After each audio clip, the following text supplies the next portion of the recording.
काला साया। यूं तो बनारस घाट अपनी खूबसूरती के लिए बहुत प्रचलित है, पर घाट के किनारे कई राज लिए बैठे हैं। ये कहानी शुरू होती है बनारस के घाट के पास बने ममता निवास से, जहां प्रिया लाल जोड़े में ममता के घर उसकी बहू बनकर आती है। आओ आओ बहू, घर को अपने पैरों से पवित्र करो। ममता घर की दहलीज पार कर ही रही होती है कि अचानक एक बहुत गंदी सी बास पूरे घर में फैल जाती है।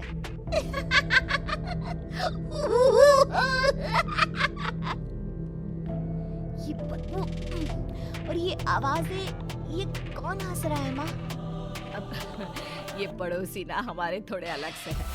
कहाँ हम शाकाहारी और ये मांस मच्छी खाने वाले। तो तू ध्यान मत दे और गृह प्रवेश कर। और हाँ बहू, अपनी सास की एक बात हमेशा याद रखना, इन पड़ोसियों से तो कभी बात नहीं करेगी। अच्छे लोग नहीं है ये। अपनी सास की ये बात मानेगी ना बेटा? हाँ माँ, जी आपकी मर्जी, मैं उनसे बात नहीं करूँगी। अगले दिन प्रिया अपनी पहली रसोई बनाने रसोई घर में जाती है। ये छोटी बात तो नाक में जा रही है। एक काम करती हूँ, खिड़की खोल देती हूँ। प्रिया खिड़की खोलने जाती है। इतने जाले, लगता है इस खिड़की को कभी खोला ही नहीं गया। पर ऐसा क्यों? ओह, नॉन वेज की स्मेल आती होगी ना। 2 मिनट के लिए खोल लेती हूँ, फिर बंद कर दूंगी। प्रिया खिड़की खोलती है। खिड़की खोलते ही उसकी नजर सामने वाले घर की खिड़की पर पड़ती है, जहाँ एक लड़की खड़ी होती है। हाथों में मेहंदी, लाल रंग की साड़ी, बिल्कुल सजी धजी, मानो प्रिया की तरह ही वो भी नई नवेली बहू हो। वो प्रिया को देखकर मुस्कुराती है। हे भगवान, माँ ने तो इनसे बात करने को मना किया था। प्रिया फौरन ही खिड़की बंद कर देती है और तवे पर चढ़े रोटी की ओर देखने लगती है, पर वहाँ रोटी न होकर मछली पड़ी होती है। ये क्या? पहली ही रसोई में इतनी बड़ी गलती। हे भगवान, अब मैं क्या करूं? प्रिया बहुत डर जाती है और फौरन रसोई की सफाई करने और फिर सभी के लिए खाना बनाने लग जाती है।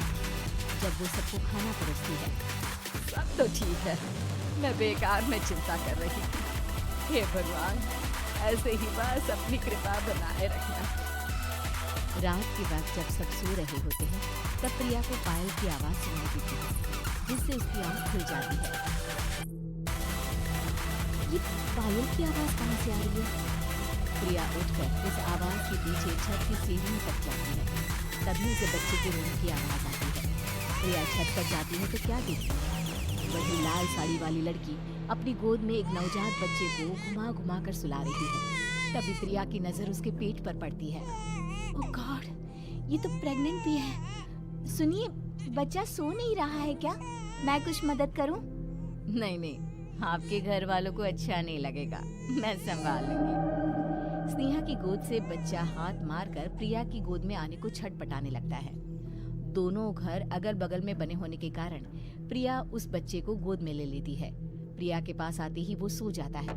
बच्चे का वो स्पर्श रात भर प्रिया भूल नहीं पाती और अगली सुबह वो छत पर कपड़े सुखा रही होती है। तभी उसे एक औरत इशारा करके बुलाती है। स्नेहा कह रही थी, बाबू तुम्हारी गोद में आते ही सो गया। मैं गौरी, स्नेहा की माँ हूँ। बहू, घर आना, बाबू को खिला भी लेना।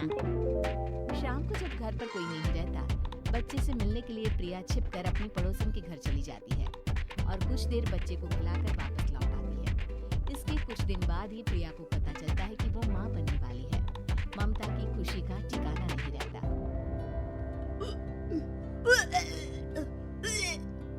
माँ जी, पता नहीं क्यों उल्टी आ रही है। प्रिया भागती हुई वॉशरूम में जाती है। हरे और लाल रंग की उल्टी करती है। उस उल्टी में से कीड़े निकलते हैं। ये क्या?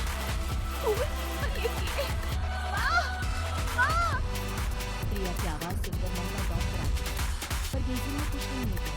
प्रिया हल्की बुक में जाती है। ये सब क्या हो रहा है? प्रिया घबरा जाती है और अपने कमरे में जाकर सो जाती है। डर के कारण वो इतनी थक जाती है कि उसकी आंख लग जाती है। कभी से ऐसा लगता है उसके पेट पर मानो कोई बैठा हुआ हो। कौन हो? प्रिया के पेट पर एक 5 महीने की बच्ची बैठी हुई थी, जो बुरी तरह जली हुई थी। माँ, तुम ही मुझे लाई ना अपने पेट में। मैं तुम्हारी माँ नहीं हूँ। कौन हो तुम? माँ, देखो मैं जल गई बुरी तरह से। 6 महीने पेट में रहने को भी मुझे नहीं मिला। सहला दो ना माँ। बचाओ! बचाओ! माँ! ममता दौड़कर कमरे में आती है। प्रिया की बातें सुनकर वो सब समझ जाती है। तू कहीं बगल वाले घर में तो नहीं जाकर आई ना बहू? मुझे माफ कर दो, मैं गई थी माँ। उस घर में सब मरे हुए हैं बहू। कई साल पहले स्नेहा उस घर में बहू बनकर आई थी। कुछ ही दिन में वो एक बच्चे को जन्म देने वाली थी। पूरा घर बच्चे के आने की खुशी में खोया था। एक दिन अचानक उस घर में आग लग गई। सब बुरी तरह जलकर मर गए। गौरी आज भी दादी बनने का इंतजार कर रही है और इसीलिए स्नेहा ने अपना अजन्मा बच्चा तुम्हारी कोख में डाल दिया। ममता ये कह रही होती है कि पीछे से उसके पैरों को एक बच्चा पकड़ लेता है। दादी, माँ, स्नेहा की गोद में यही बच्चा था। ये बच्चा कौन है फिर?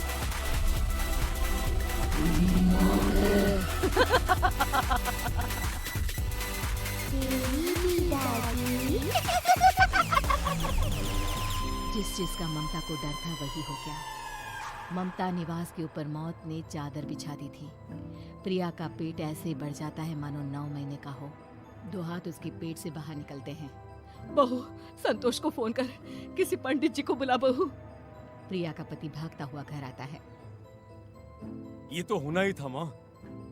तेरा पाप तेरे सामने आ गया तो तू सह नहीं पा रही है। स्नेहा घर में आग लगी नहीं थी, माँ ने लगाई थी, प्रॉपर्टी की लालच में। और वो बच्चा मेरी पहली पत्नी का बच्चा है, मेरा बेटा, जो कि उस आग की चपेट का शिकार हो गया था। मैंने तुमसे ये सब माँ के कहने पर छुपाया था। मुझे माफ कर दो प्रिया।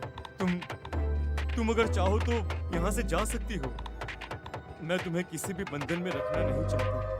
मेरी शादी हुई है आपसे, मैं आपको छोड़ नहीं सकती, पर उससे पहले हमें स्नेहा, उसकी माँ और बच्चे की आत्मा की शांति करवानी होगी। संतोष और ममता गौरी के घर जाते हैं। अंदर सब कुछ जला हुआ होता है। जमीन पर जली हुई लाशें बिखरी हुई थी। ममता रो रो कर अपने करने की माफी गौरी से मांगती है। प्रिया स्नेहा के घर वालों का अंतिम संस्कार करवा देती है और ममता निवास फिर से आत्माओं के साए से मुक्त हो जाता है।